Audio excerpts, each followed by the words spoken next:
Good afternoon, everybody, and welcome to the latest BCS Publishing Author Webinar 2025. I'm Ian Borthwick. I'm Head of Publishing at BCS, and I'm being joined today by Pete Thompson, or Trilogy Pete, apparently, as he's now known, who will be taking us through the new BCS Digital Solutions Collection and also talking more around the opportunities for using that kind of knowledge and that kind of approach.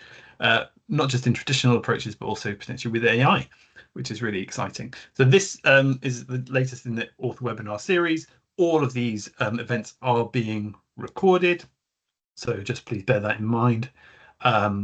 We have a playlist, which we are posting all the videos to, and that will be shared in the chat. This event will probably be on that playlist within about a week. Normally it's a bit quicker than that, but normally within a week. And I'll also be posting a couple more comments, just a couple of links that you'll be able to follow up in the chat, not just for the book, which will have a discount code you'll be able to use this week for the book, or any one of the books that you so choose, but also for the webinar series itself, for the YouTube playlist. And we do have a Q&A function enabled. So if you have any questions, please pop them in the Q&A. If that doesn't work, and it hasn't worked in the past, please pop them in the chat and I will try and facilitate those with Pete as we go ahead. So I'm going to be posting about the rest of the series because we actually do have a bit of an AI autumn coming up. We've got Pete's been talking about AI a little bit today. We have had a recent webinar on AI in business with a really good case study looking at automation. That was at Siemens. That's going to be on the playlist, so please check out the playlist. And we have some coming up on the psychology of AI decision making, on AI testing, on tech ethics, and we also have one about AI in employment.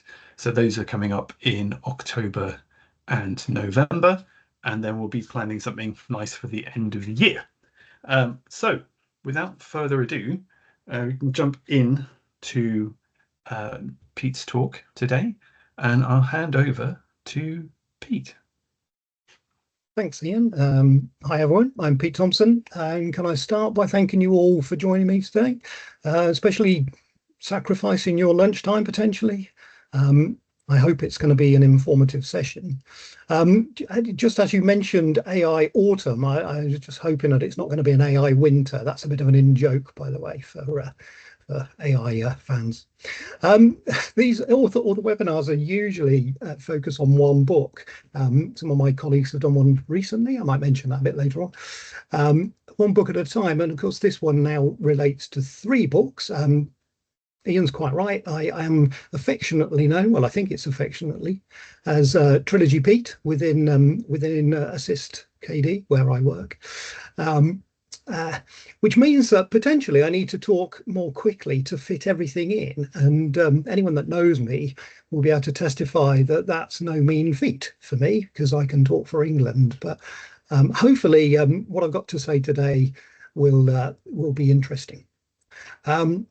So I'd like to kick things off by briefly introducing the 3 books in the collection, the Digital Solutions Collection, before moving on to look at the main theme for today, which is a holistic approach to the definition, design and delivery of digital solutions.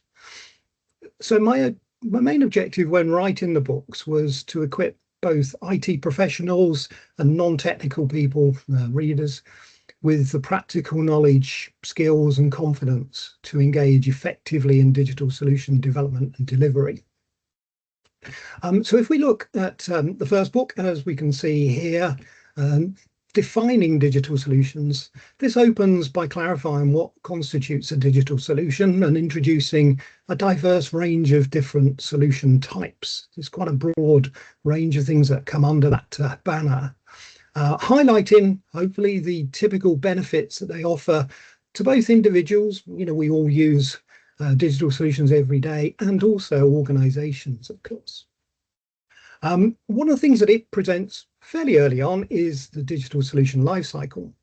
There are various different lifecycle models around. I've tried to take those and make it as comprehensive as possible. And that lifecycle provides a framework for the collection.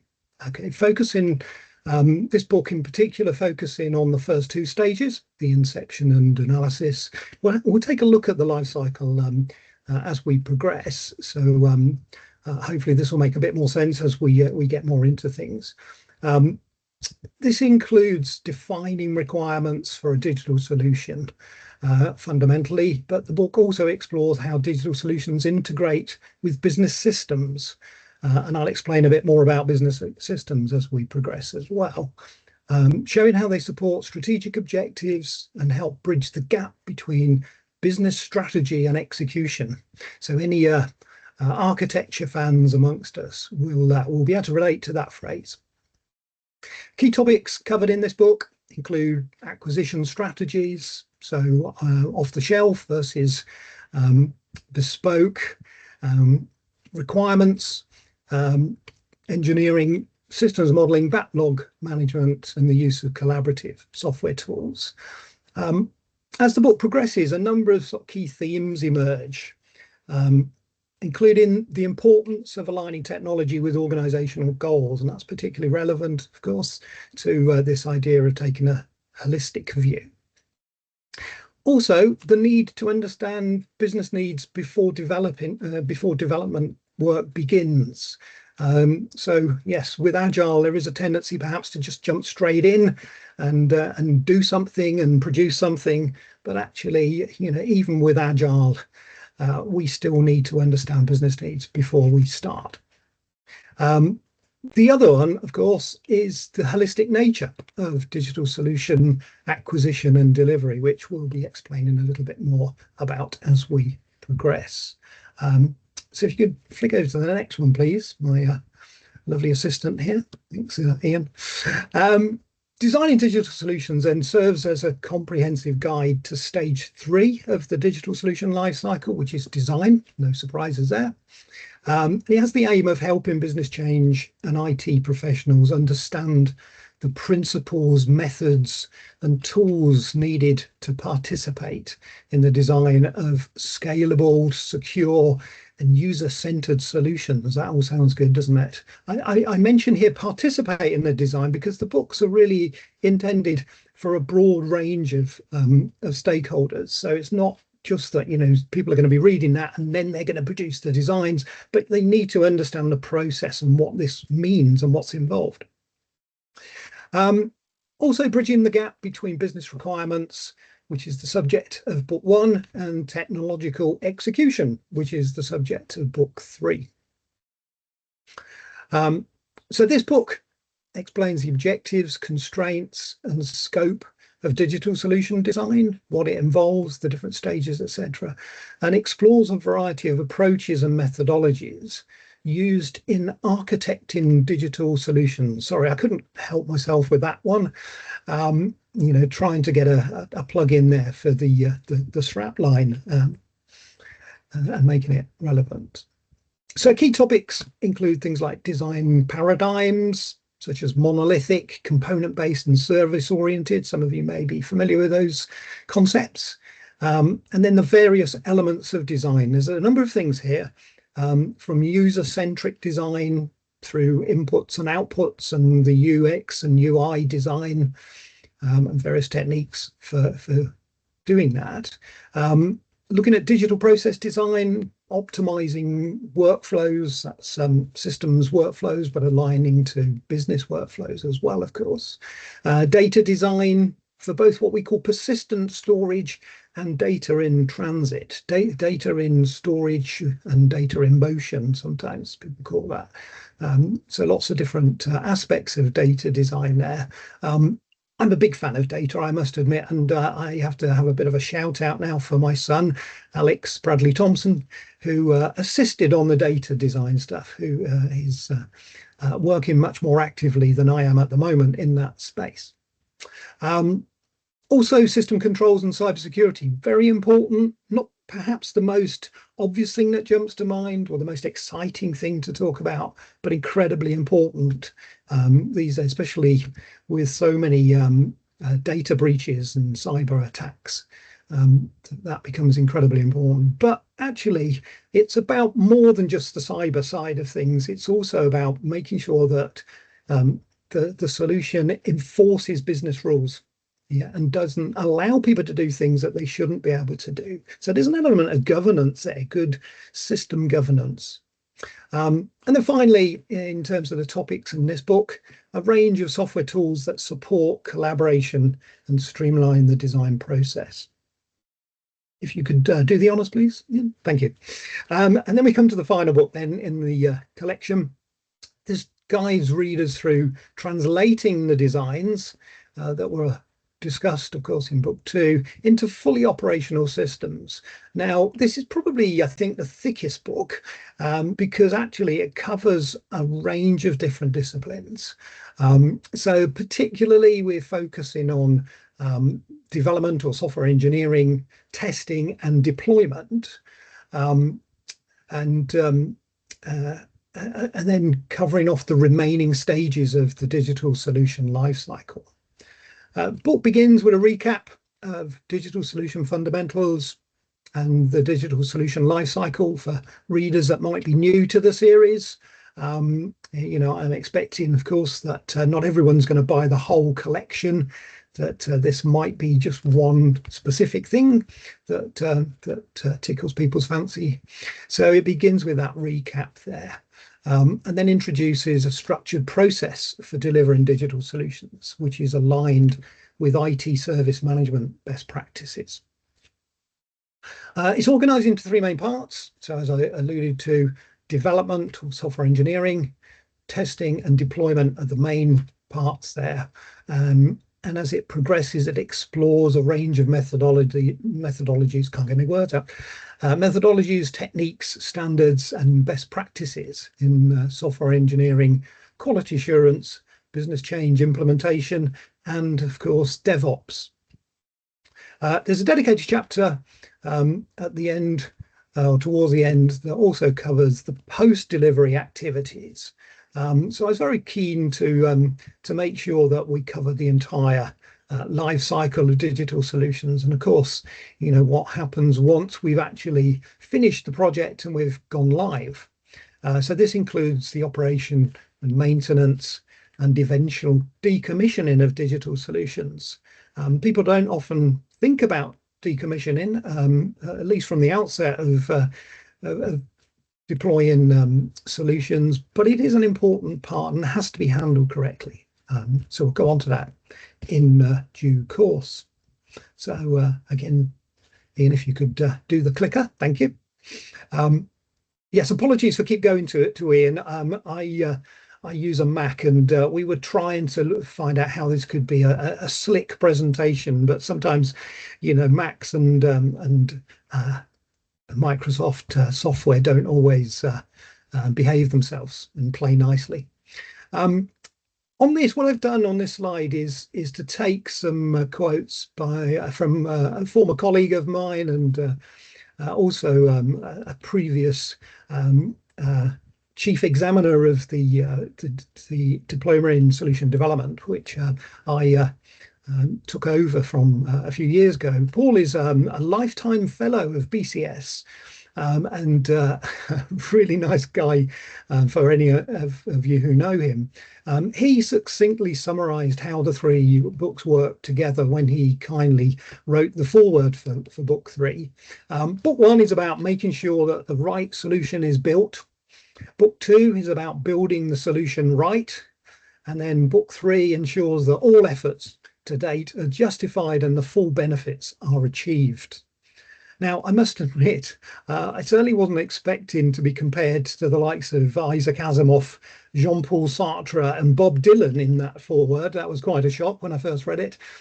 Although for anyone that knows Paul, it's no surprise that Bob Dylan had to creep in there somewhere. I don't know whether Paul's on the call today, but if he is, hi Paul. Considering how the books work together then, the defining digital solutions explores the nature and impact of digital solutions, their alignment with business systems and organizational goals, and introduces essential concepts, including the digital solution lifecycle, as I've mentioned. Also acquisition and development options and key practices, techniques, and tools involved in defining effective digital solutions. So this is probably more in the space of BAs, but let's not pigeonhole things. Designing digital solutions picks up where book 1 left off and explores stage 3 of the digital solution lifecycle, including practical methodologies and tools to design secure, scalable, and user-centered solutions that translate business requirements into actionable technology. That all sounds very grand, doesn't it?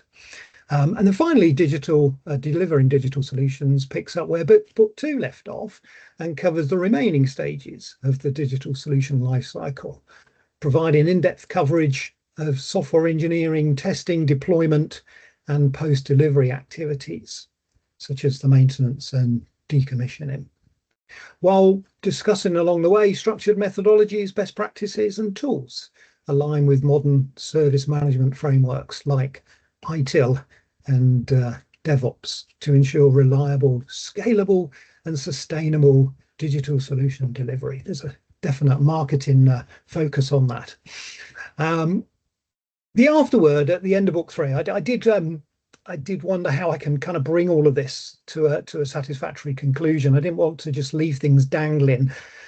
So the afterword at the end of book 3 concludes the collection by reflecting back on the entire journey, really, from concept to operational reality, but also looks ahead to future technologies and trends such as AI, of course. I know it's not really future, it's very much current now, but it's still evolving, of course. Quantum computing, some of you may have heard of, hyper automation, and ethical design. I'll be picking up on some of those things at the end of the talk today, and encourages readers to use insights gained throughout the collection to create innovative, sustainable, and future-ready digital solutions. So if Ian, you would do the honours, well, let's have a look at the life cycle. As I said before, this provides a framework for the collection. Introduced, of course, in the first book, Defining Digital Solutions. You could say it provides a foundation that is built on as the 3 books progress, with book 1 covering stages 1 and 2, book 2 covering stage 3, and then book 3 covering the remaining stages 4 to 8. The life cycle starts with the inception stage, during which the business needs are identified, goals are defined, and feasibility is assessed, often leading to the development of a business case. If the business case is approved, terms of reference or project initiation documents are typically produced to officially kick off the development or procurement of the digital solution as a project, generally speaking, but not always necessarily. The analysis stage then involves elaborating detailed solution requirements from the high-level business needs identified during inception, forming the foundation for the design and development stages. The design stage translates solution requirements defined during the analysis stage into structured blueprints that guide the development of the solution, ensuring the business needs are effectively realized through the use of appropriate technology. And then moving on to the development stage, this involves translating design blueprints into executable software through coding, compiling, linking, and assembling program modules to create a fully functional digital solution. Apologies to any technologists amongst us and software engineers. This is vastly understating the work that happens in development, but I didn't want to get into too much of the weeds at this stage. The testing stage then involves thoroughly evaluating the developed solution to ensure that it works correctly according to its design specifications. It meets both functional and non-functional requirements defined during the analysis stage, aligns with the business needs identified during inception, and satisfies all quality standards, preparing it for deployment and live operational use. Then as we move towards the end of the life cycle, the deployment stage involves moving the solution from the development environment into a live production environment making it accessible for real-world use, often using automated DevOps practices to streamline and accelerate the transition.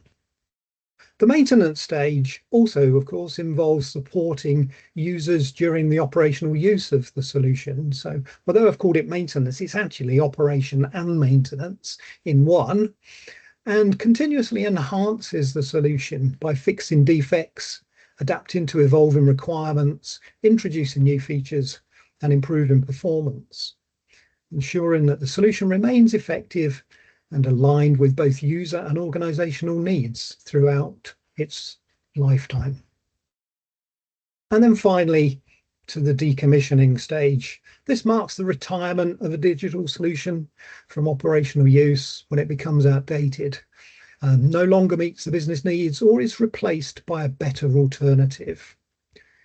It focuses on a smooth transition away from the existing solution or to its replacement, while taking all necessary precautions to minimize risks and safeguard critical data to ensure business continuity and integrity. This is not just about pulling out the plug.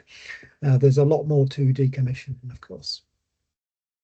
If you can move to the next one, please, Ian. Thanks.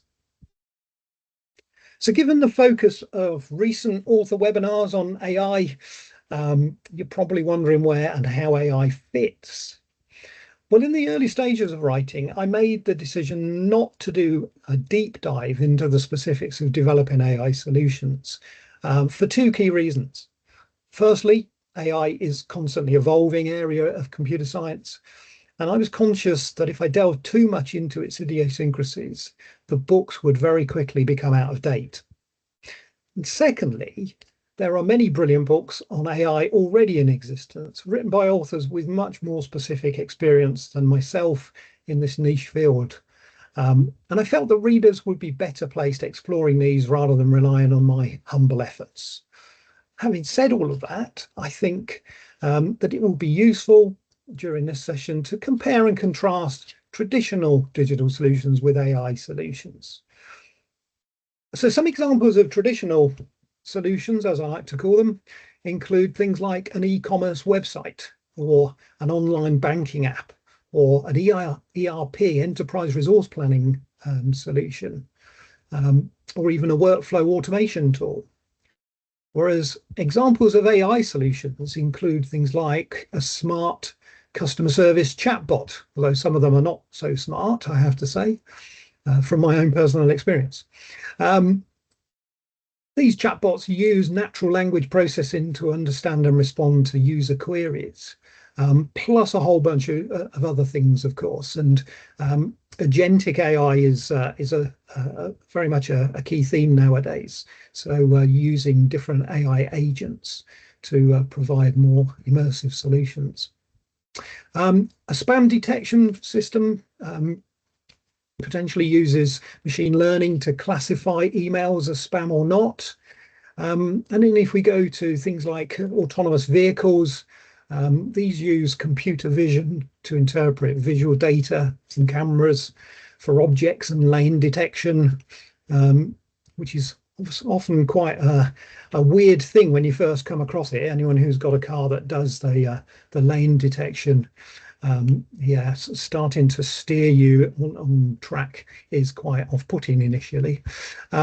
It also uses deep learning to process complex sensor data and enable perception and decision making, and natural language processing again to understand and respond to voice commands from passengers.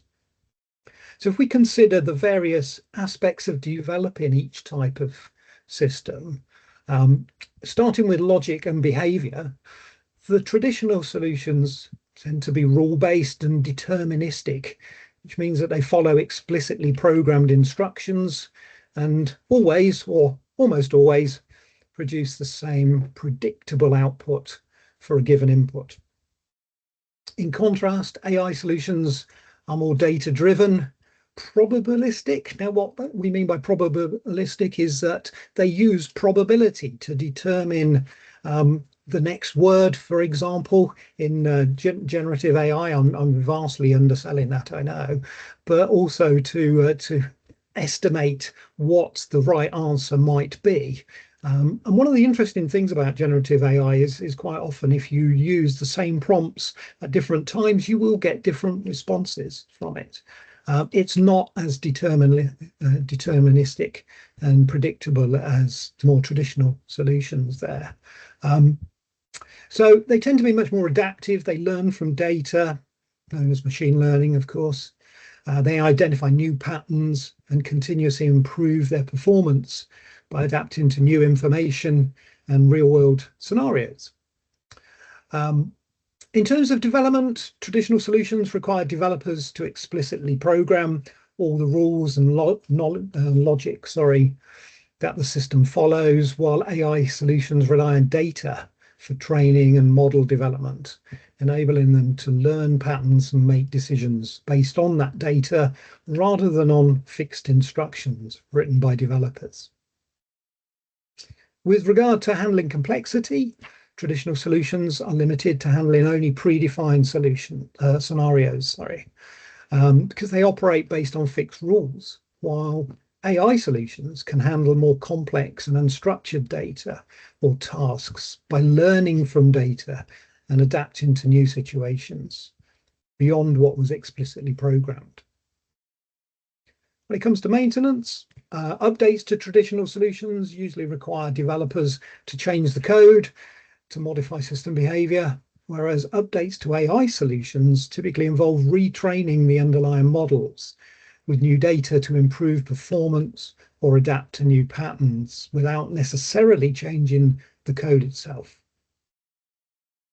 And then finally, with respect to the outputs, the output from traditional digital solutions tends to be consistent and easy to explain because it follows the same set of program rules each time, while the output from AI solutions can sometimes be unpredictable and harder to explain, since it depends on learned patterns from the data and complex model decisions. Very much a development in AI, and the focus of a lot of AI development is about explainable AI so that it becomes more transparent as we move into the future, and adoption of AI tends to increase pretty much exponentially, I think. Just looking at some of the things that are in common, if we can flick to the next slide, please, Ian.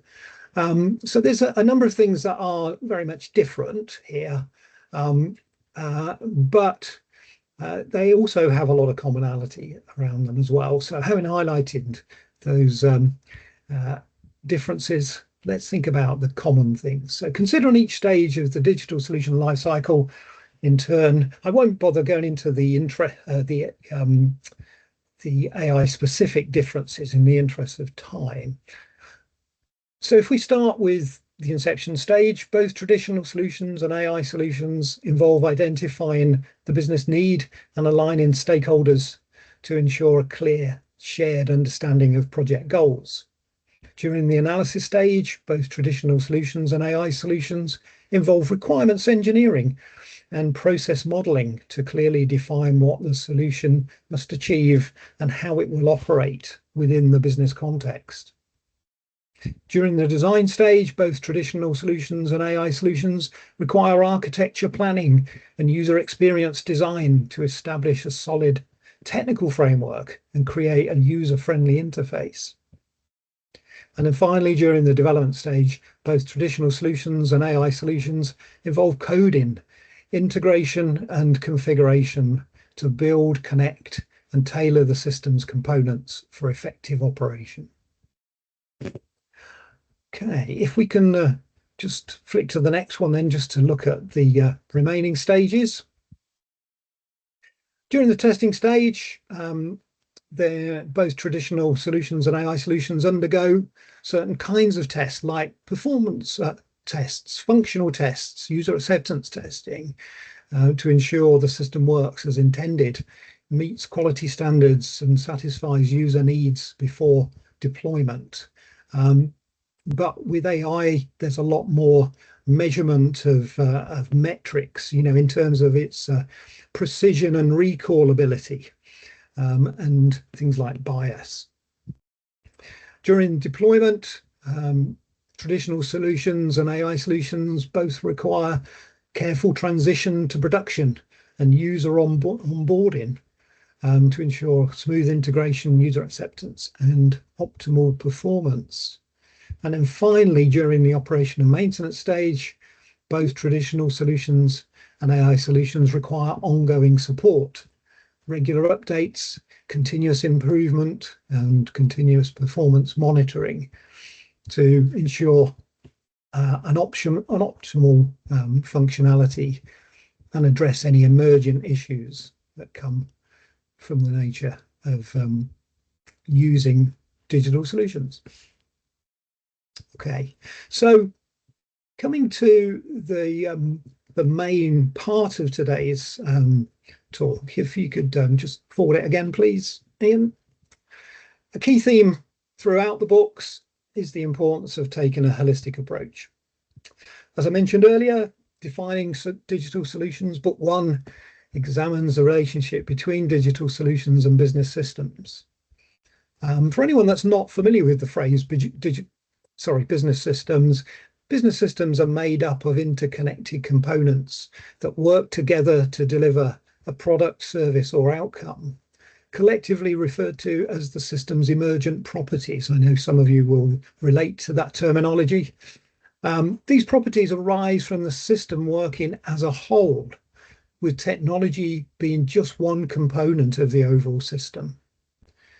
And although technology, which includes digital solutions, of course, is often highly complex, it is commonly considered to be the easiest part of business change to get right. Okay, I'm not going to get into politics and things, but stakeholders can be quite tricky, as anyone that's been involved in that space will know. Some of you may recognize this model that we've got here, the POPIT model, developed by our very own Assist's CEO, Deborah Paul. I don't know whether Deborah's on the call today, but if so, hi, Deborah. This offers a useful framework for understanding the key elements that interact within a business system to produce its emergent properties. It identifies 5 interconnected components, and in simple terms, these are the people component, which focuses on the skills and knowledge of those working in the organization.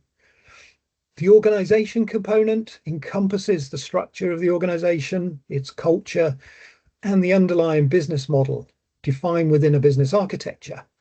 And a shout out for the recent BCS publication, Business Architecture, a comprehensive guide, co-written by my colleagues Deborah Paul and Jonathan Hunsley, with some useful input from a number of other collaborators as well.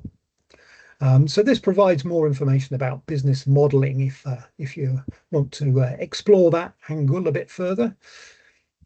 The processes component refers to the workflows used to carry out tasks within the organization. Information includes data captured and utilized by the organization, and technology includes the technologies, tools, and digital solutions that support the operations of the organization. The POPIT framework helps business change professionals avoid siloed thinking by encouraging consideration of all the interacting elements within a business system.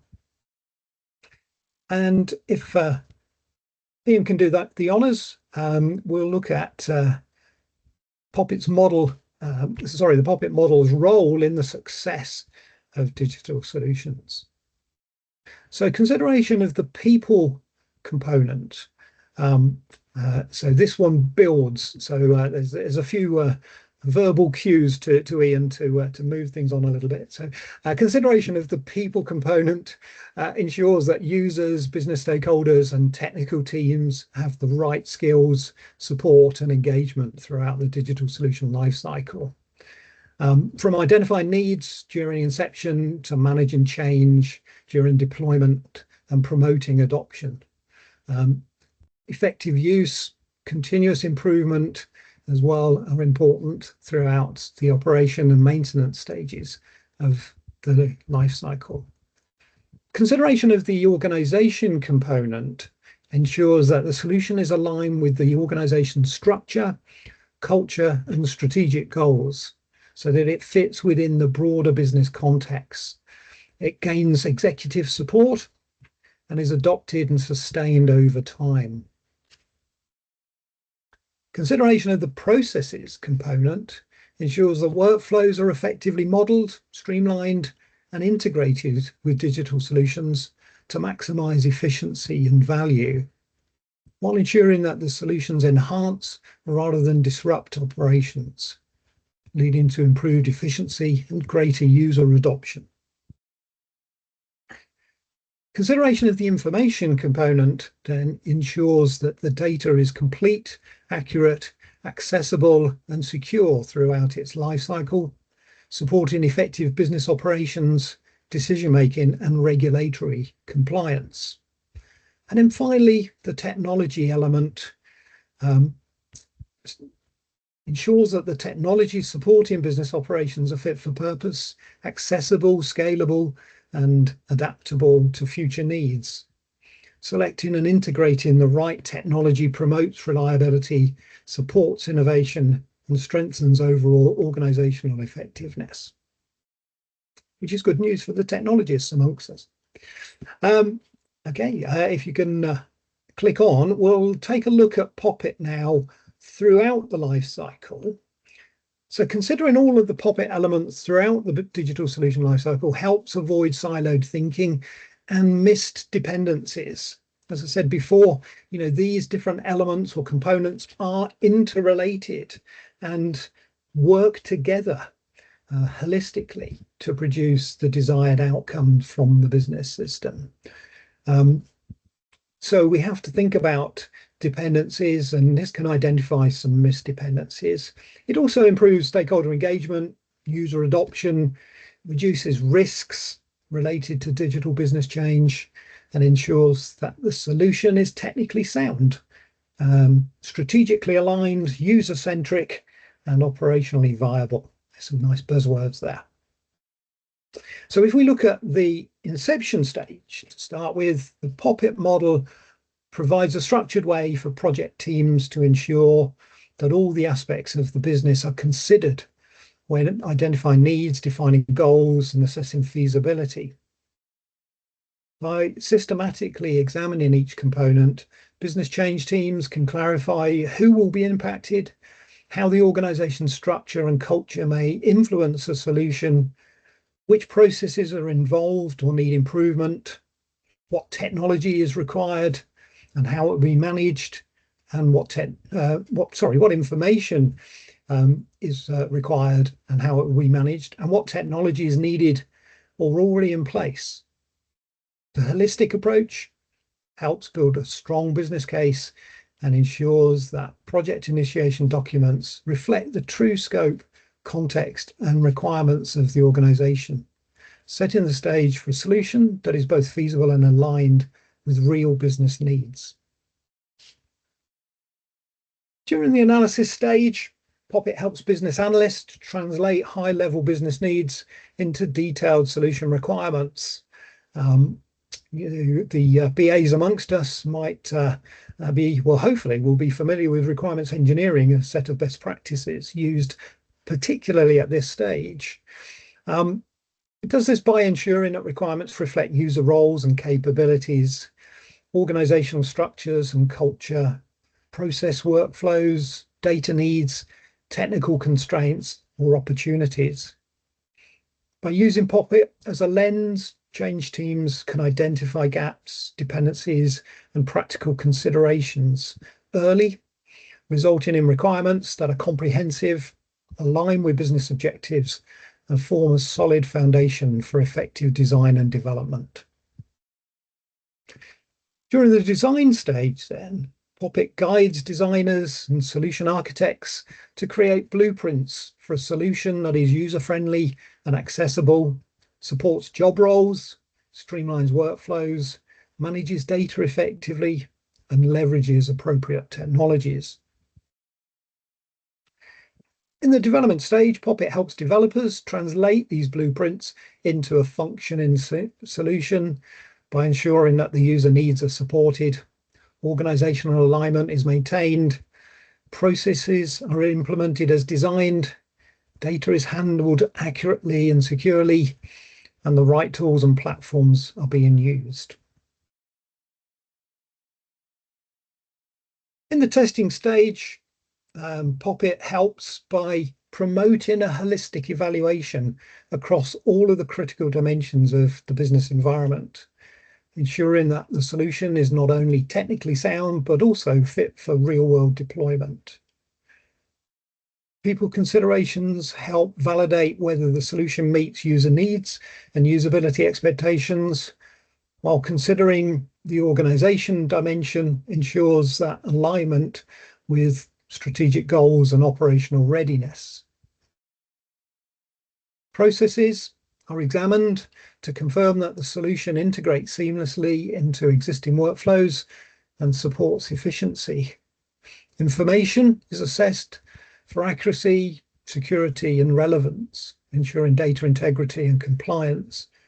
And finally, technology is tested for performance, scalability, and compatibility, verifying that the solution meets both functional and non-functional requirements. When it comes to deployment, POPIT again helps by ensuring that all critical business dimensions are prepared for a smooth transition into live operations. People are supported through training and change management to ensure that users can adopt the solution effectively. Organizational readiness is confirmed by aligning deployment activities with strategic goals, governance structures, and operational capability and capacity.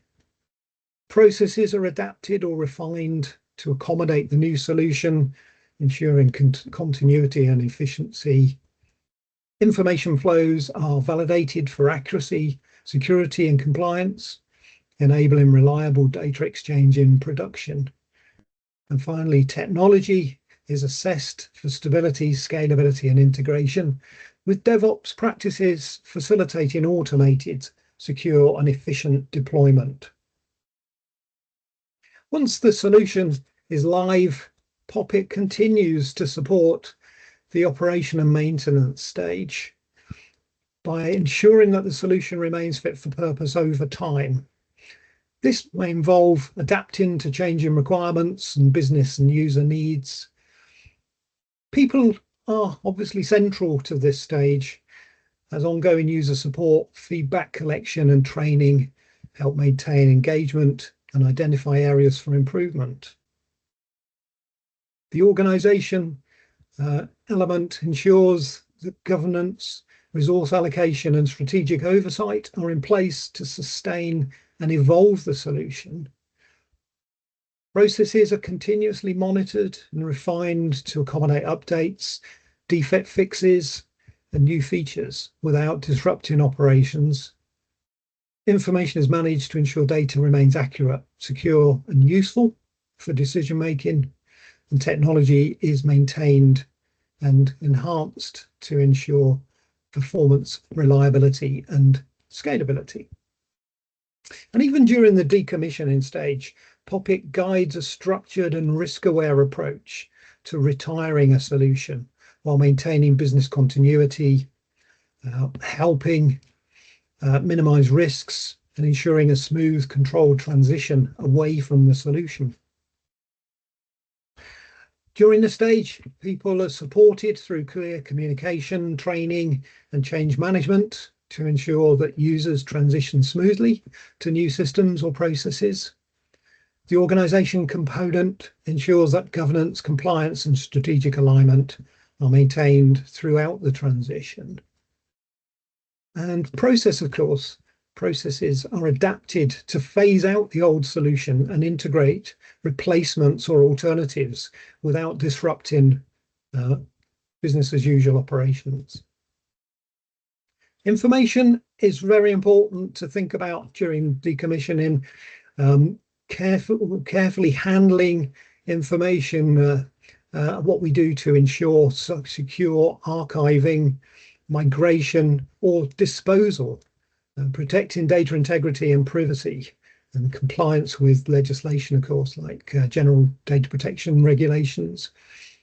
Technology considerations focus on safely disconnecting the infrastructure, managing dependencies, and ensuring that legacy components are retired without impacting on other systems.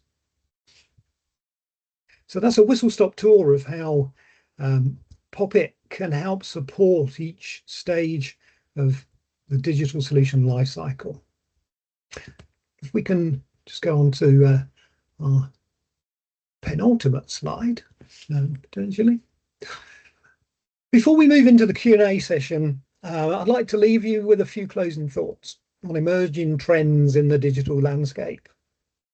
So digital solutions are rapidly reshaping how businesses, governments, and individuals engage with the world. Innovations in AI, cloud computing, low-code platforms, and the Internet of Things are unlocking new levels of efficiency, personalization, and connectivity. Organizations are adopting digital-first strategies to meet rising customer expectations, to streamline operations, and remain competitive in an increasingly globalized market. At the same time, advancements in cybersecurity, data analytics, and automation are building smarter, more resilient ecosystems that not only enhance existing processes, but also redefine entire industries. Looking ahead, emergent technologies such as quantum computing, augmented reality, and autonomous systems promise to push the boundaries of what's possible. To thrive in this evolving environment, businesses and societies must go beyond reacting to current trends and proactively prepare for the next wave of transformation. Future-ready strategies will prioritize agility, ethical innovation, and sustainable growth, ensuring digital solutions continue to drive meaningful progress while addressing complex global challenges. As digital transformation accelerates, several emerging trends are set to redefine how organizations design, deliver, and evolve their solutions. Firstly, hyperautomation. The convergence of AI, robotic process automation, low-code platforms, and advanced analytics will enable end-to-end automation of increasingly complex business and IT processes. Generative AI will play a growing role in the creation and optimization of digital solutions, automating tasks such as coding, interface design, testing, and documentation. And as quantum technologies mature, they will unlock new capabilities in solving complex optimization, encryption, and data analysis challenges, powering a new generation of high-performance solutions. And if some of the evangelists, the technology evangelists would have us believe, may even discover solutions to humanity's problems that have so far evaded us. Future solutions will prioritize fairness, transparency, and bias mitigation alongside environmental sustainability through energy-efficient architectures and reduced carbon footprints. And things like blockchain and other decentralized technologies will become more prevalent in domains like finance, supply chain, digital identity, and smart contracts, promising greater transparency, trust, and autonomy. Immersive technologies such as augmented reality and virtual reality will increasingly be embedded into digital solutions across sectors such as education, healthcare, retail, and training, enhancing user engagement and experience. And finally, composable architectures in the shape of modular, interchangeable components will enable organizations to rapidly adapt and reconfigure their digital ecosystems in response to evolving needs, reducing redevelopment time and increasing agility. Okay, and with that ends my presentation, and we shall now move to the Q&A session expertly facilitated by Ian. Steady on. Here we go. We've got well, thank you very much for that, Pete. Really good coverage of how digital solutions work, including how the POPIT model applies across that.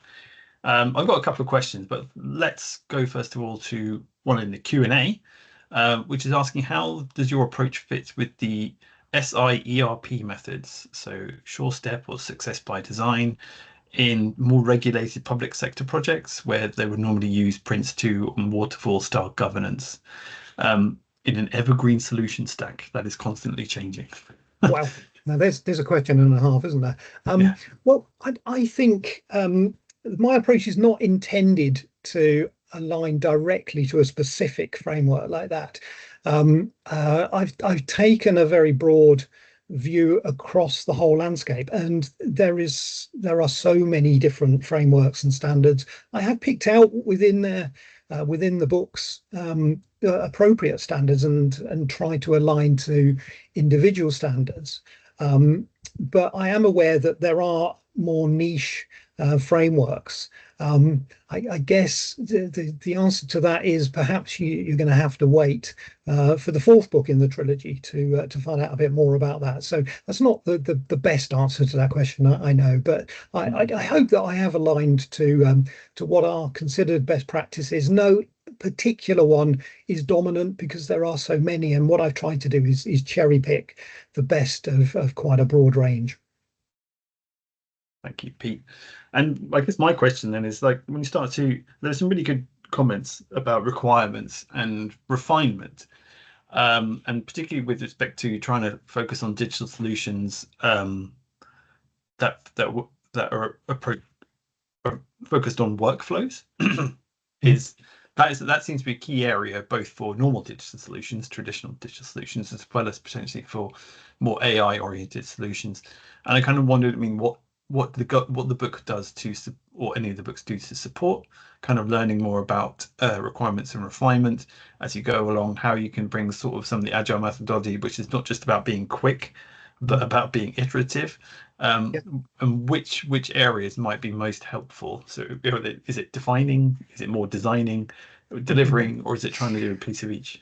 Well, I guess the answer is that there needs to be continuity throughout that whole process. I mean, it starts with defining, and in the book, I've been sort of standing on the shoulders of giants that have gone before me and evolved frameworks like requirements engineering and sets of best practices. This has been established, and in fact, to be honest, I've been teaching requirements engineering for over 20 years now, so this is not new stuff. But as Julian Cox, my colleague, says in the foreword to the second book, sometimes some tools stand the test of time, and just because they've been around for many years, it doesn't mean that they're not relevant still.